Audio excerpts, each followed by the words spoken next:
جاتے ہیں، ابو بکر مکے کے چوک کے اندر کھڑے ہو جاتے ہیں، لوگوں کو بلاتے ہیں، اکٹھا کرتے ہیں، لوگوں کو کلمے کی دعوت دیتے ہیں کہ لا الہ الا اللہ پڑھ لو، اسی کے اندر کامیابی ہے، لا الہ الا اللہ پڑھ لو، اسی کے اندر دنیا آخرت کی کامیابی ہے۔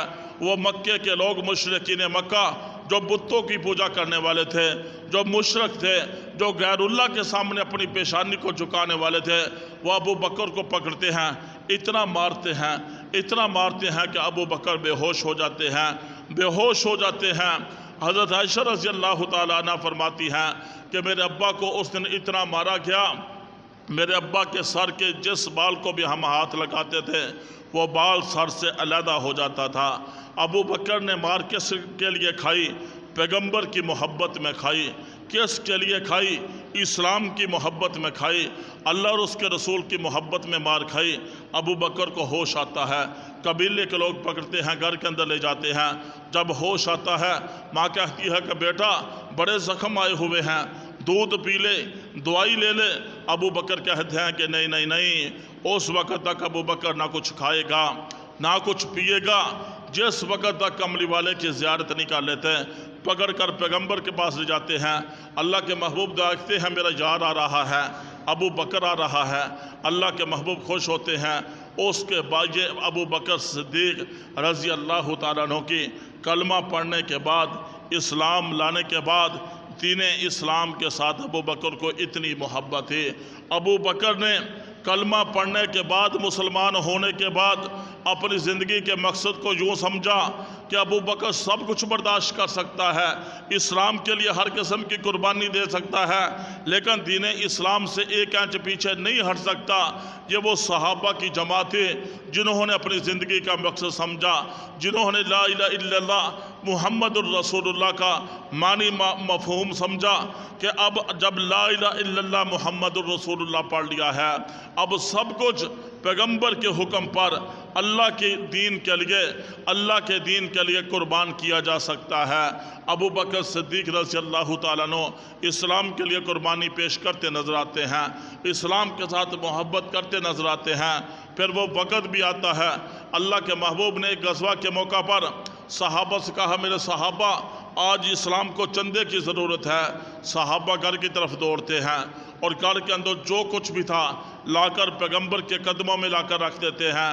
پھر کیا ہوتا ہے؟ ابو بکر صدیق رضی اللہ تعالیٰ عنہ گھر کی طرف جاتے ہیں۔ گھر کی طرف جانے کے بعد اپنا سارا مال ایک گٹھڑی کے اندر باندھتے ہیں، اور گٹھڑی کے اندر باندھنے کے بعد وہ گٹھڑی سر پر اٹھاتے ہیں، وہ گٹھڑی لے کر پیغمبر کی طرف آ رہے ہیں۔ راستے کے اندر دل کے اندر خیال آیا ابو کے بکر کے جو ہے جسم پر خوبصورت لباس ہے، قیمتی لباس ہے، پیغمبر نے چندے کا اعلان کیا ہے، پیغمبر کے حکم پر تو ابو بکر کی ہر چیز قربان ہے، ابو بکر کا تن من دھن اولاد ہر چیز قربان ہے، کیوں نہ ہو یہ لباس بھی پیغمبر کے حکم پر اسلام پر لگا دیا جائے۔ دوبارہ گھر کے اندر جاتے ہیں، ٹاٹ کا لباس سلائی کرتے ہیں، سلائی کرنے کے بعد ٹاٹ کا لباس پہنتے ہیں، پہننے کے بعد دوبارہ پیغمبر کی خدمت میں حاضر ہوتے ہیں۔ اللہ کے محبوب مسکراتے ہیں، پوچھتے ہیں ابو بکر کیا گھر والوں کے لیے بھی کچھ چھوڑ کر آئے ہو؟ اس پر ابو بکر نے عرض کیا اللہ کے محبوب آپ نے تو فرمایا تھا جو کچھ ہے لے آؤ، میں تو سب کچھ لے کر آ گیا ہوں، اور دیواروں پر میں نے ہاتھ مارا ہے کہ کہیں سوئی تک بھی گھر کے اندر باقی نہ رہ جائے۔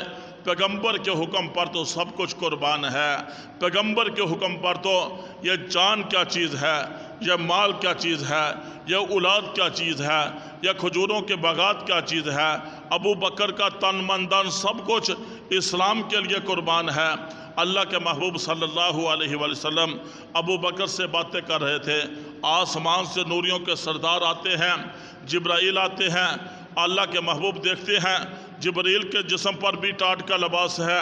فرمایا میں نے تو ابو بکر سے چندہ مانگا تھا، ابو بکر نے سب کچھ اسلام کے لیے قربان کر دیا اور جسم پر ٹاٹ کا لباس پہن لیا۔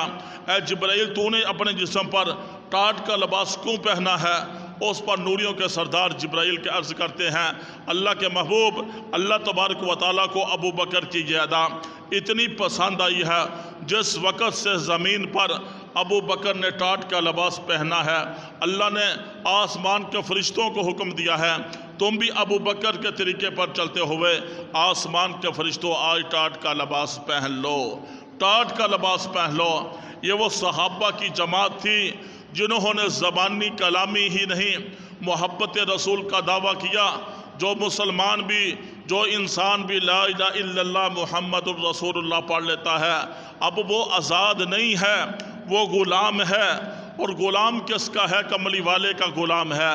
اسی غلامی کے اندر تو صحابہ نے شانیں پائیں، اسی غلامی کے اندر تو اب حبشے کے کالے بلال نے عظمتیں پائیں، اسی غلامی کے اندر ابو بکر کو عظمت ملتی ہے، عمر کو عظمت ملتی ہے، عثمان و علی کو عظمت ملتی ہے، حسنین کریمین کو عظمت ملتی ہے، سارے صحابہ کو اسی غلامی کے اندر بھی عزت ملتی ہے۔ آج کا مسلمان بھی پیغمبر کی اتباع اور سنت کو جب اپناتا ہے اس کے لیے بھی عظمت، مقام اور شان کی بات ہے، یہ کوئی معمولی بات نہیں۔ آج کا مسلمان اسلام کے لیے قربانی پیش کر رہا ہے، اپنا مال بھی لگا رہا ہے، جان بھی لگا رہا ہے، گرمی بھی برداشت کر رہا ہے، سردی بھی برداشت کر رہا ہے، اسلام کے مطابق زندگی گزار رہا ہے، اپنے گھر کے اندر اسلامی اصولوں کو نافذ کر رہا ہے، اپنی اولاد کی شرعی تربیت کر رہا ہے، زبان سے سچ بولتا ہے اور مال کے اندر ملاوٹ نہیں کرتا، خیانت نہیں کرتا، دھوکہ نہیں دیتا، پڑوسیوں کے حقوق پورے کر رہا ہے، ماں باپ کے حقوق پورے کر رہا ہے، بیوی بچوں کے حقوق پورے کر رہا ہے، اور اپنے جتنے بھی حقوق ہیں وہ پورے کیے جا رہا ہے۔ صبح سے شام تک اپنے کانوں کا صحیح استعمال کرتا ہے، زبان کا صحیح استعمال کرتا ہے، ہاتھوں کا صحیح استعمال کرتا ہے، آنکھوں کا صحیح استعمال کرتا ہے۔ کیا اس کے لیے خوشخبریاں نہیں ہیں؟ اس کے لیے بڑی خوشخبریاں ہیں، بڑی خوشخبریاں ہیں۔ یہ چند دن کی زندگی ہے، یہ چند دن کی گرمی ہے، یہ چند دن کی مشکلات ہیں، یہ چند دن کے بڑھاپا ہے، یہ چند دن کی کمزوری ہے، یہ چند دن کی مشکلات اور پریشانیاں ہیں۔ ابھی موت آئے گی، ایمان والا مسلمان بندہ قبر کے اندر جائے گا، اللہ اس کی قبر کو جنت کا باغیچہ بنا دے گا۔ اور اسی کے متعلق تو کہا کسی نے، جاگنا ہے تو جاگ لو افلاک کے سایہ تلے، ورنہ حشر تک سونا پڑے گا خاک کے سایہ تلے۔ اب اس کی قبر کو جنت کا باغ بنا دیا جائے گا، وہ چین اور سکون کے ساتھ قبر کے اندر سویا رہے گا۔ میرے اللہ نے کامیابی اور ناکامی کا معیار واضح طور پر بتا دیا۔ یہ دنیا کی زندگی ہر انسان کے پاس بالکل مختصر ہے، اور ہر انسان کی منزل بڑی طویل ہے، بڑی لمبی منزل ہے۔ ہم یہاں مسافر ہیں، ہم یہاں مقیم نہیں ہیں، یہاں ہمیشہ رہنے کے لیے نہیں آئے، چند دنوں کے لیے آئے ہیں۔ صحابہ کرام رضوان اللہ تعالیٰ علیہم اجمعین کی زندگیوں کو جب ہم دیکھتے ہیں، کس انداز میں کلمہ پڑھنے کے بعد، غلامی رسول کا دعویٰ کرنے کے بعد، محبت رسول، عشق رسول کا دعویٰ کرنے کے بعد، کس طرح صحابہ نے پھر اپنا تن من دھن سب کچھ اسلام کے مطابق لگا دیا، اسلام پر لگا دیا۔ کس طرح اسلام کے ساتھ محبت کر کے دکھا دی، پیغمبر کے ساتھ محبت کر کے دکھا دی، اللہ اور اس کے رسول کے ساتھ محبت کر کے دکھا دی۔ ابو بکر صدیق رضی اللہ تعالیٰ نے گھر کا سارا مال پیش کر دیا۔ اللہ تبارک و تعالیٰ ابو بکر سے اتنا راضی ہوتے ہیں، اتنا راضی ہوتے ہیں، اللہ تبارک و تعالیٰ ابو بکر کو پیغام بھیجتے ہیں، میرے محبوب اپنے یار ابو بکر کو میرا سلام کہو، اپنے یار ابو بکر کو میرا سلام کہو۔ ابو بکر وہ عظمتوں والا جس کو میرا رب سلام بھیج رہا ہے۔ دنیا کا کوئی بادشاہ سلام بھیج دے، وزیر سلام بھیج دے، مشیر سلام بھیج دے، ایم پی ایم این اے سلام بھیج دے، گاؤں کا کوئی چودھری سلام بھیج دے، کوئی مولوی صاحب سلام بھیج دے، ہم لوگوں کو بتاتے ہیں کہ فلاں کا سلام آیا ہے، بڑی عظمت بن گئی ہے، بڑے آدمی کا سلام آ گیا۔ جس کو میرا رب سلام بھیج رہا ہے، میرے محبوب اپنے یار ابو بکر کو میرا سلام کہو۔ وہ ابو بکر کی عظمت، مقام اور شان کے کیا کہنے۔ اللہ تبارک و تعالیٰ جس ابو بکر کے متعلق فرماتے ہیں، اے میرے پیغمبر اپنے یار ابو بکر سے پوچھو، کیا ابو بکر مجھ اللہ سے راضی ہے؟ کیا ابو بکر مجھ اللہ سے راضی ہے؟ ارے اس ابو بکر کی عظمت، مقام اور شان کیسے بنی؟ پیغمبر کی غلامی کے اندر آنے کی وجہ سے بنی، اتباع سنت کو اپنانے کی وجہ سے بنی۔ ابو بکر جس کی نیکیاں سب سے زیادہ، امی عائشہ رضی اللہ تعالی عنہا، رات کا وقت ہے، آسمان پر جو ہے ستاروں کا جرمٹ ہے، آسمان پر ان گنت ستارے ہیں، کوئی گننا چاہے گن نہیں سکتا۔ اللہ کے محبوب کے وہاں آتے ہیں، امی پوچھتی ہیں اے اللہ کے نبی بتاؤ آسمان پر ان گنت ستارے ہیں، کیا ان ستاروں کے برابر بھی دنیا کے اندر کسی انسان کی نیکیاں ہیں؟ اللہ کے نبی مسکرائے اور ارشاد فرمایا اے میری پیاری بیوی عائشہ حمیرہ، میں تمہیں کیا بتاؤں، تمہارا باپ ابو بکر صدیق وہ ہے جس کی نیکیاں آسمان کے ستاروں سے بھی کئی گنا زیادہ ہے۔ جس ابو بکر کے متعلق کملی والے نے فرمایا ابو بکر فی الجنہ، ابو بکر جنتی ہے، ابو بکر جنتی ہے۔ جس ابو بکر کے متعلق کملی والے نے فرمایا میرے 2 آسمانوں کے مشیر ہیں، 2 زمین کے مشیر ہیں، زمین کے میرے مشیر ابو بکر و عمر ہیں، آسمانوں کے مشیر جبرائیل و میکائیل ہیں۔ اس ابو بکر کی عظمت، مقام اور شان کے کیا کہنے۔ وہ ابو بکر جو پیغمبر کا بچپن کا دوست، جو لڑکپن کا دوست، جو جوانی کا دوست، جو بڑھاپے کا دوست، جو غار کا دوست، جو مزار کا دوست، جو پیغمبر کا ساری زندگی کا دوست، اس دوست کے کیا کہنے۔ اس ابو بکر کی عظمت، شان اور مقام کے کیا کہنے، جس ابو بکر نے کلمہ پڑھنے کے بعد اپنا تن من دن سب کچھ پیغمبر کے حکم پر دین اسلام پر لگایا۔ اس ابو بکر کی عظمت اور شان جس کو دنیا کے اندر رہتے ہوئے ہی اللہ کے محبوب کی زبانی اللہ کے نبی نے جنت کے سرٹیفکیٹ عطا فرمائے، اس ابو بکر کی عظمت، مقام اور شان پر میں کیا کہوں کہ وہ ابو بکر صدیق جس کو پیغمبر کے ساتھ اتنی محبت ہے۔ ہجرت والی رات اللہ کے محبوب جب گھر سے نکلتے ہیں، دشمن پیچھے لگے ہوئے ہیں اور جو ہے 100 اونٹ پیغمبر کو، ابو بکر کو پکڑنے کا دشمنوں نے انعام رکھا ہوا ہے۔ مشرکین مکہ نے اعلان کیا ہے جو ابو بکر کو پکڑے، کائنات کے سردار محمد الرسول اللہ کو پکڑے، 100 اونٹ اس کو انعام دیا جائے گا۔ دشمن پیچھے لگا ہوا ہے۔ اللہ کے محبوب ابو بکر کے دروازے پر جاتے ہیں، آگے کی طرف سفر شروع ہوتا ہے۔ سفر کرتے کرتے جب غار سور کی بلندی پر چڑھنے کی باری آتی ہے، اللہ کے محبوب چل رہے ہیں، ابو بکر پیچھے پیچھے چل رہے ہیں، ساری کائنات کے سردار آگے آگے چل رہے ہیں۔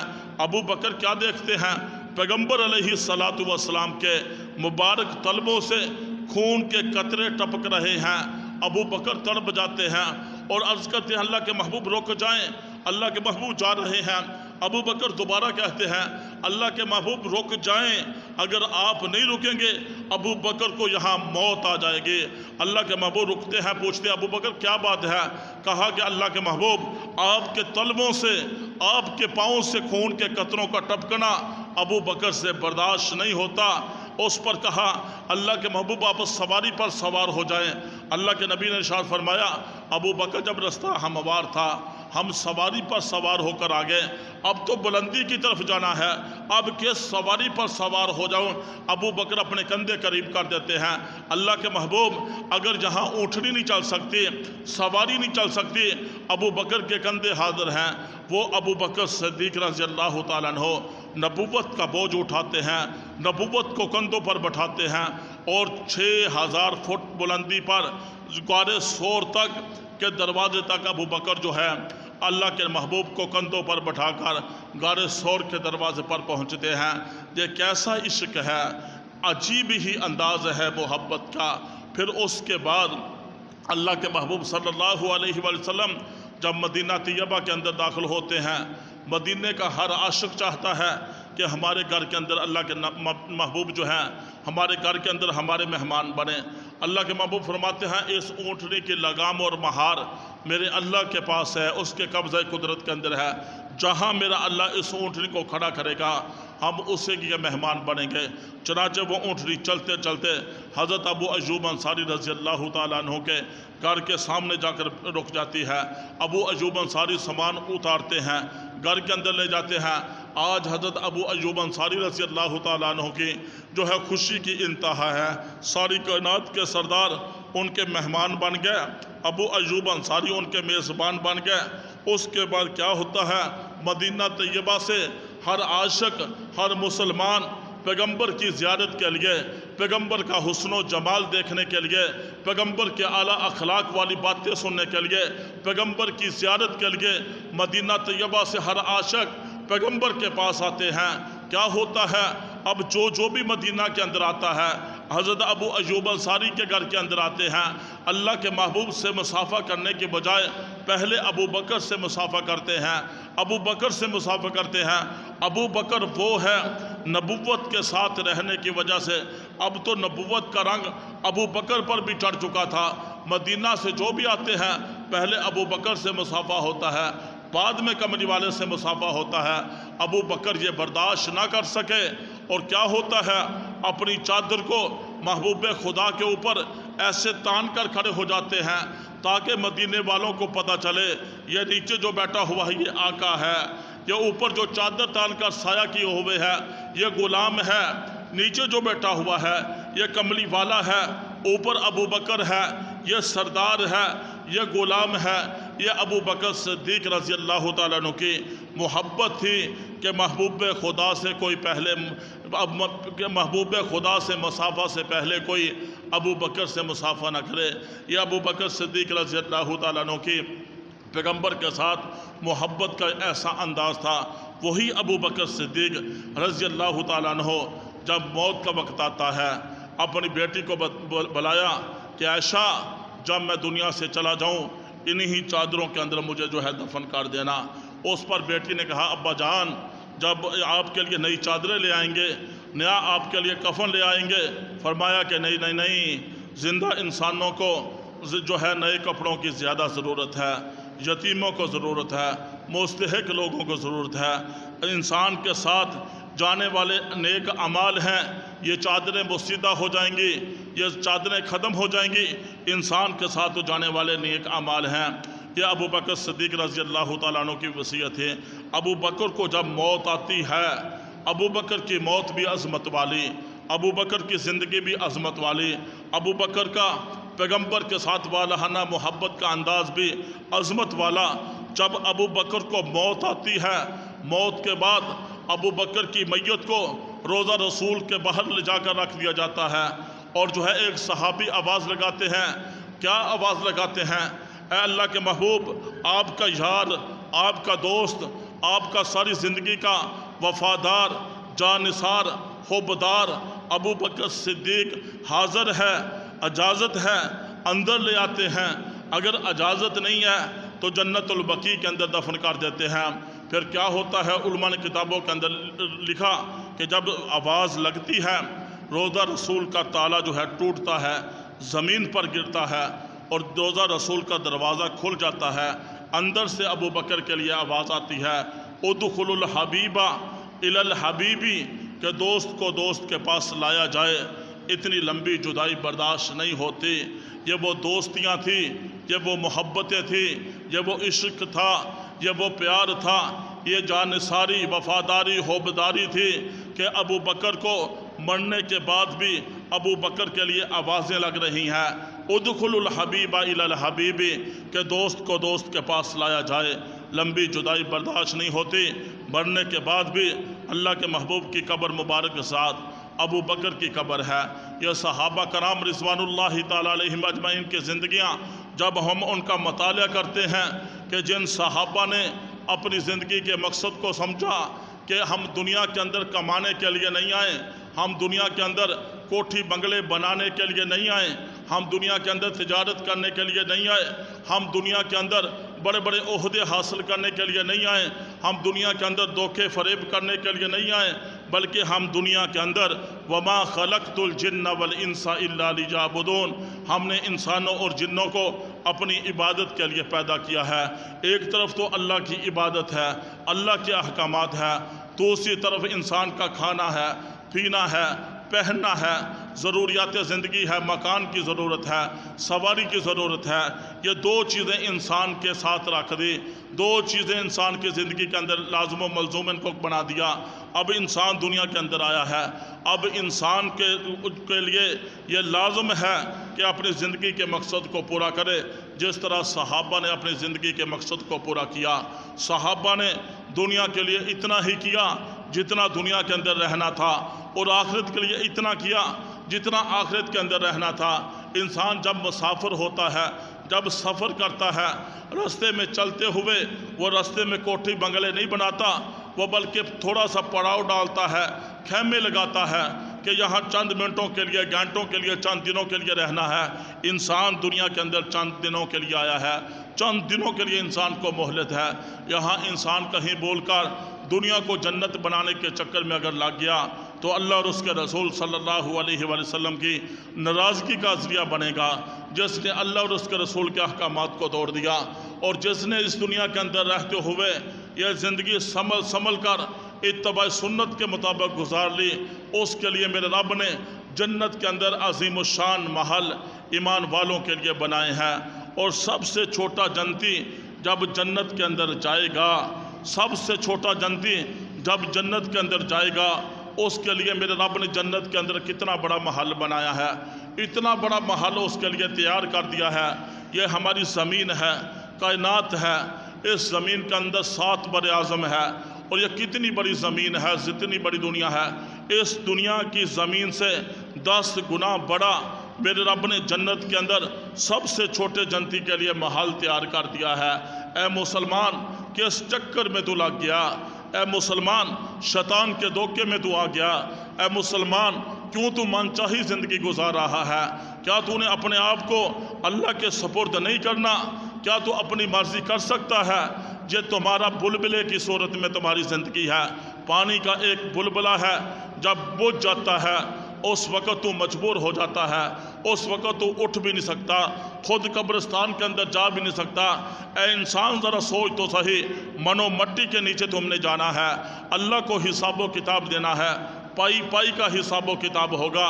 تمہارے جو کرامن کاتبین فرشتے جو انسان کے کندھوں پر اللہ نے بٹھائے ہیں، بڑے بڑے رجسٹر تیار ہو رہے ہیں۔ ہم کیا سمجھتے ہیں رات کے اندھیرے میں گناہ کیا، کسی کو پتہ نہ چلا، فرشتوں نے اس کو نوٹ کر لیا۔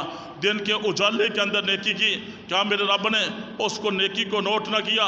ایک نیکی نوٹ ہو رہی ہے، ایک ایک گناہ لکھا جا رہا ہے۔ اور قیامت والے دن میرے رب کا ترازو ہوگا۔